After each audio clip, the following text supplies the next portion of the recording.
So you think you know everything in Minecraft? Well, I'm here to tell you you're wrong. Let me ask you a question. When was the last time you brewed a potion? Wait a minute. You never have you? Well. Now I know why you're here. So the basics to brewing any kind of potion in Minecraft is you're gonna need a brewing stand. To get a brewing stand, here's a recipe.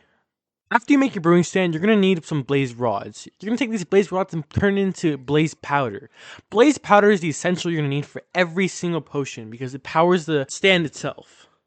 Now, once you finish going to the nether, killing some blazes, getting some rods, turning them to powder, then making your brewing stand, then you can get ready to brewing your first potion. But you might be wondering, what kind of potion do you want to brew? Do you want to brew a positive effect potion, or do you want to brew a negative effect potion? So I'll break it down to do two subgroups. First, I'll show you guys the positive potions, then I'll show you guys the negative ones. So let's get into it. But if you do know what kind of potion you want to brew, I'll have little segments on the bottom of the YouTube video, and you can just skip forward into the one you want to do.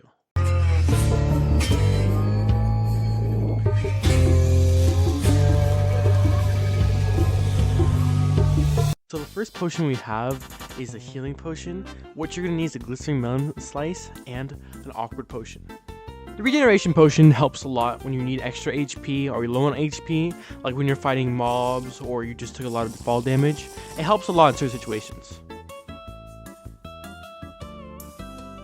So when you're making a fire resistance potion, you're going to need some magma cream and an awkward potion. Now the benefits of this potion is that you're going to be able to swim in lava or not take fire damage and lava damage. So it has a big upside to it because in the nether there's a lot of fire, lava, so you definitely want to pop one of these in the nether. So for our third potion, the regeneration potion, you're going to need a ghast here, which you can find in the nether by killing a ghast. It acts kind of like a healing potion. Although instead of instant healing, you're gonna get like slowly, but all the way up to your maximum health HP, and you're gonna be healed all the way to your 10 points.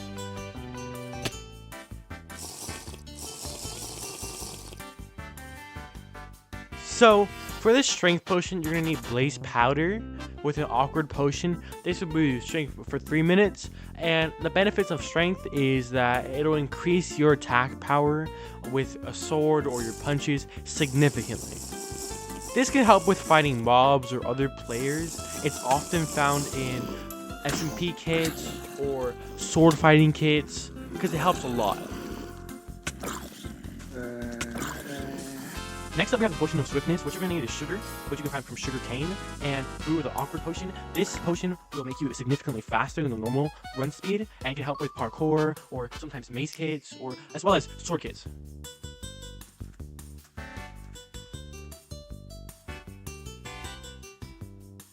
Next, we have night vision. Night vision will basically help you see at night or through the water. If it's darky or cloudy in the water, you know what I mean? What you're going to need is a golden carrot and an awkward potion, and these two should easily create yourself a night vision potion.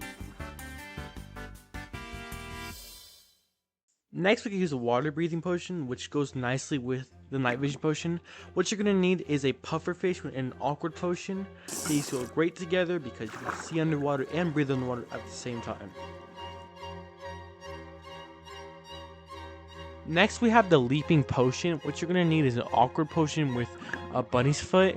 You can get the bunny's foot from killing a couple rabbits. It's not a really common job to kill a rabbit and get a bunny's foot, so you're going to have to kill a couple of them. The potion itself is a little similar to the Swiftness Potion. It just makes you jump higher, and that can help for certain things like parkour or just evading enemies, you know what I mean?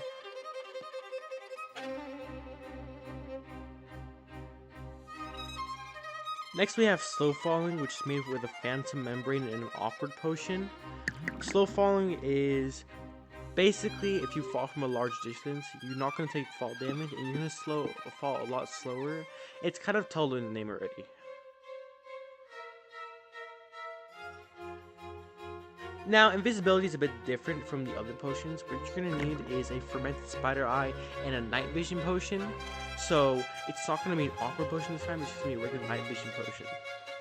And like I said in the name, the Invisibility Potion just makes you invisible to other people and players. It hides a name tag, but don't be confused, it also doesn't hide the objects you have. So if you wear armor or you're holding an object, people can still see that. Now welcome on into our negative effect potions. This is where all the negative effects is, so harming and instant damage, all that kind of stuff will be on this segment of the video.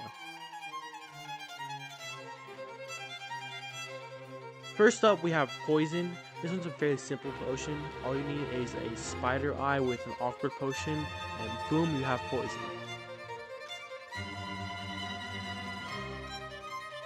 Next, we have the Weakness Potion. This one's a little different. It doesn't require an awkward potion. It's just a regular water bottle with a fermented spider eye, and boom, there you go, you have Weakness. If this was implemented with a Splash Potion, you could give your enemy the opposite of strength, which leads to less damage on every hit. So next we have the Instant Damage Potion. This can be made with a Poison Potion or a Healing Potion. Either one is fine, and then next you're just going to need a Fermented Spider Eye. Put them in, boom, both of them can create your instant harming potion. Next we have the Slowness Potion. You're going to need either Swiftness Potion or Leaping Potion with a Fermented Spider Eye, and it'll basically just negative the effects of them, and both will create a Slowness Potion. This could be helpful when you're fighting your enemies and maybe you're sorting them, and it just to slow them down, or if you're running away, you just splash them on them and it slows them down. So moving on, these potions have like their own category because they're not really negative or positive. They could be interpreted either one. So if you're looking for other potions, then here's the category for them.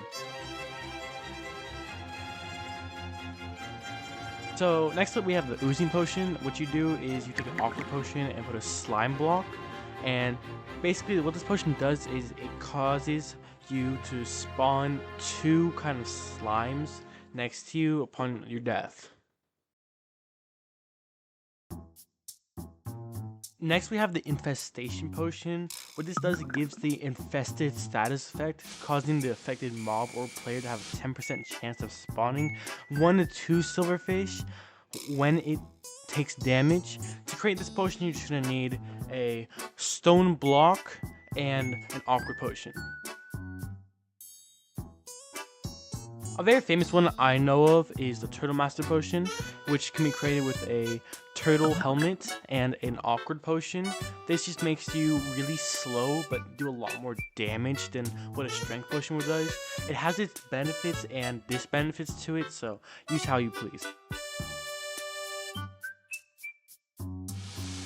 Next we have a less commonly known potion as the Wind Charge Potion. What you're going to need is a Breeze Rod and an awkward potion to create this. Basically what it does is upon death, a person or thing that has it will knock back enemies with a wind charge that can deal damage to entities or players.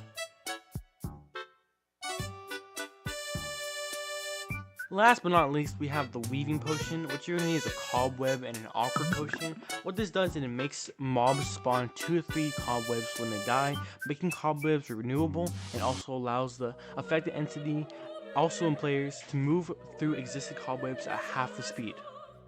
Now that we've gone through all the potions, I want to clarify these potions are only for bottles. If you want to make a splash potion, that's a lot different, so stay tuned because this next part is about how to make splash potions. To make splash potions is relatively simple. All you're going to need is some gunpowder in the bottle, and it'll just make you a splash potion so that when you're fighting, you can like splash instant harming. Regeneration Potion is a little more tricky. What you're going to need is to collect Dragon's Breath from the dragon in the end. So that little particles of purple that the dragon emits when you're fighting it, you're going to have to put that into a bottle. And instead of putting gunpowder into the brewing stand, you're just going to put some of that bottled Dragon's Breath. And there you go, you have the Lingering Potion.